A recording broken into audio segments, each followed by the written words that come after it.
and good evening, fellow Americans. In tonight's radio broadcast in KT1 San Francisco, we will be telling you the latest news to keep you informed and ready. Now just sit back, relax, and enjoy this broadcast. Welcome to KTI San Francisco, bringing you all the news from around the world. We go now to Washington for national news. Franklin Delano Roosevelt has been re-elected for now second term, winning on a landslide victory over his opponent Alf Landon of Kansas. Roosevelt won over 60% of the American vote with the continuation of his social relief programs, most popularly known as the New Deal. Already, Roosevelt has passed more than 10 of these well-known programs that will alleviate the poor in a much depressed America. The more popular of these programs, such as the Works Progress Administration, have already hired more than 2 million Americans in dire need of employment. The more recent approved programs, such as the Social Security Act, work to provide relief to the handicapped and the elderly. The more recent Surplus Commodities Program give food to those in dire need of nutrition, and we can expect many more of these programs to continue along with the President's term. These programs have been popular in numbers with unemployment at a new low since the Great Crash, but with over half of government spending towards social relief, progress is expected. With all actions taken, critics are sure to come from both left and right. The President has taken measures to fix prices too much, and two programs, the Agriculture Adjustment Act and the Natural Industrial Recovery Act, have been rejected for being unconstitutional, as some congressmen have said. The rejection of the farm bills are the continuing steps in order to ensure the keeping of Roosevelt's power. Europe continues in their struggle, but the Nazi agenda of Germany continues to prove successful, along with the Scandinavian socialist reforms. Some critics have accused Roosevelt of socialist activities, and has even gone far as calling him a communist. Rest assured, America, that we will not follow in the steps of Stalin. Nevertheless of the accusations, we are excited to see Roosevelt in his new term and his New Deal. Now, a word from our sponsors. A hot summer day in need of a refreshment? Look no further, for Budweiser is there to cool your parched throat. Quality is an American trait, and any American, whether from New York, Milwaukee, San Francisco, or Los Angeles, are all able to spot the quality in Budweiser beer. Budweiser is great for any time of day, whether it be quitting time, at dinner, or in your spare time. During those hot summer days or a long day at work, it's the welcome relief you deserve. No longer having to enjoy your refreshment in secret, for Budweiser is nationwide and here to quench your thirst. Budweiser will bring the finest taste brewed from our breweries with the purest ingredients of rice, hops, and barley. Now introducing our new aluminum cans, you can feel safe around friends and family, sure that no little ones will be playing with glass. Budweiser brings a cool breeze, and you can get that cool breeze all over the world because everyone recognizes signature taste. Budweiser beer is a fresh, cool relaxation that can be enjoyed in all 48 United States. Budweiser, America's finest beer. We now return to regular programming. Hello, this is Yesenia Malagon reporting to you this week's sports status. The Olympics in Berlin, Germany, hosted by Adolf Hitler, grabbed Americans' attention and pulled them to the event, forgetting about the Great Depression and economic trials. This year's games, being the first to be broadcasted on television, really did the trick to relieve stress from several American families and homes. The Olympics this year lasted 15 days, welcoming a total of 3,963 participants to Germany, 3,632 men and 331 women. 49 nations from all around the world participating. 3 contestants got what they went for, being a top medalist. Unfortunately, not everyone leaves being the top winner. Representing the United States, Jesse Owens, age 23, placing for track and fields athlete, the crowd hysterically cheering with excitement. The gymnastics category awarded Conrad Frey, age 27, winning as a top medalist, along with Hendrika Mastenburg, age 27, taking the reward to Netherlands, placing the swimming category. Many more viewers tuned in for the Olympics debut for basketball, canoeing, and field handball. 23 nations participating in the basketball category, competing for the medals. James Naismith, age 75, awarded a medal for the top 3 teams. United States as gold, Canada as silver, and last but not least, Mexico as bronze. A total of 119 canoers from 19 different nations gave it their best, but only 3 nations topping it all: Austria, Germany, and Canada, being the least popular, field handball, with 22 players eligible for participation from only 6 different nations. The results of the Olympics turned out to be Hitler's failed attempt to use the participants to prove a theory of Aryan racial superiority. Thank you for listening. This is Yesenia M. tuning out. Now a special featured presentation from our cast and crew here at KTI San Francisco.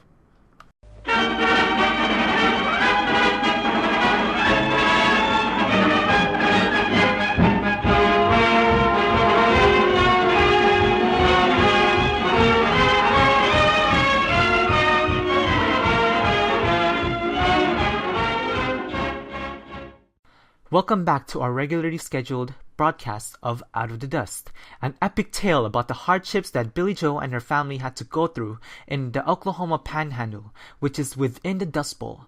We now like to present the 27th episode, The Accidents. We will start off one fine morning in Cimarron County, where the Kelby family was doing their morning routine. Good morning, Ma. Good morning, Billie Joe. What are you doing? Oh, I'm just fixing up Daddy's coffee. He even left a pail of water next to the stove for me to use. Would you like me to tell Daddy that it's about to be ready soon? Oh, thanks, Billie Joe, but I'll head over there once this is done. I need to discuss some things with your father. Is it about the baby? Yes, it might be due soon. It might be born by the end of the month or early August. Wow, I can't wait, Ma. Billie Joe's ma then pulled out a pot, placed it in the stove, and ignited a fire. What she didn't know is that the pail of water is actually kerosene that her dad left behind this morning. So when she poured the contents of the pail, instead of making coffee, she made a rope of fire.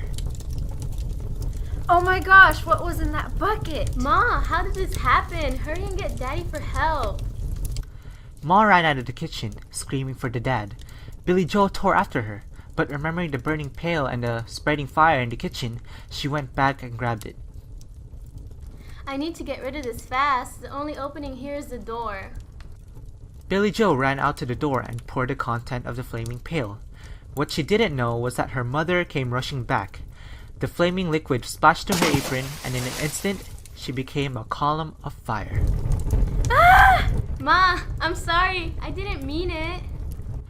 Billie Joe, desperate to save her, pushed her to the ground. She used her own two hands to try to beat down the fire. Every time she made contact to the flames, her hand got burnt and started to writhe with pain. In the end, I was barely able to save Ma. I did the best I could, but it was no good. Me and Ma got burned bad. And that concludes this week's episode of Out of the Dust. If you want to know more of what happened to Billie Joe and her ma after this incident, stay tuned for next week's episode. We now return to our regular scheduled programming. Hello, this is Jan reporting in about the current stock market and the economy. After 7 years of the Great Depression, our nation is starting to rise from the ashes as we regain all our economic losses and re-establish the stock market. But will this be enough to get out of the depression? Stay tuned to find out. The overall size of the American economy is measured by gross domestic products.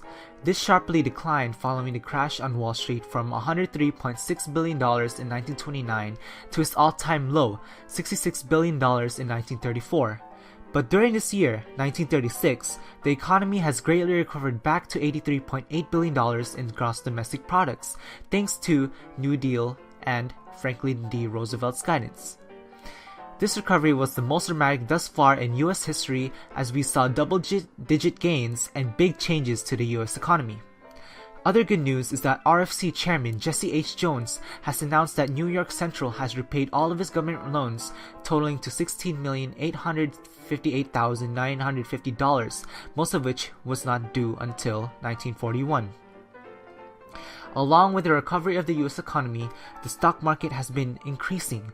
Though not back to its peak in 1929 before the crash, it is inclining in a steady rate. This is good news because the stock market is beginning to stabilize once more. The Dow Jones stocks is now back at 140, which is increased by 99 ever since mid-1932, which is an incredible improvement. Overall, will the economy be able to rise back to its original state before the crash, or will this nation continue the everlasting depression? Through statistical predictions and the progress we are making thus far, experts say that we will be able to climb out of this depression and once again see prosperity. Though it will take a long time, our nation will steadily go back up to its former glory, one step at a time. Now another word from our sponsors. Are you on your break at work or just want to lose those extra pounds, ladies? Well, now you can with Lucky Strike cigarettes. Lucky Strike brings a nice mellow sensation that you won't experience with any other brand of cigarette and proven to lose weight, especially for the ladies. Lucky Strike is made with the finest tobacco grown here in the US, baked by hard-working Americans, providing only the best of quality in our slow roasting process, ensuring that all flavors are kept and preserved. Each puff you take, you'll be assured that fresh, clean moisture is taken in from each tobacco leaf brought to your hands. Mellow taste, freshness. Top scientists agree that Lucky Strike will bring you a long-lasting life full of positive relief. With more freshness and less irritating throat totters, Lucky Strike is naturally light and always by your side. Luckies have reached record high numbers of sales, ensuring that you're making the right decision in your choice of cigarette. Top Hollywood stars agree. They strike with Lucky Strike. Lucky Strike Tobacco Company of Richmond, Virginia. It's toasted. For the taste that you like, light up a Lucky Strike. Right now. Light up a Lucky. Now back to regularly scheduled programming. This is Pamela Alvarado talking about changing roles of women in 1936. Honey, I'm home is the most common American phrase, but gentlemen won't be the only ones saying that anymore. Women are starting to find jobs, and there are fewer women at home now.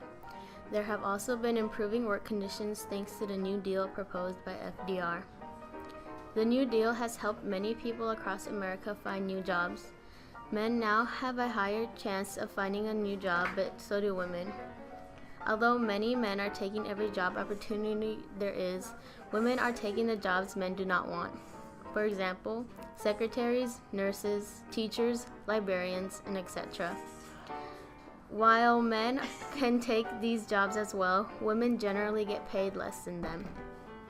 Before the New Deal and the Great Depression, women were expected to stay at home and take care of the children.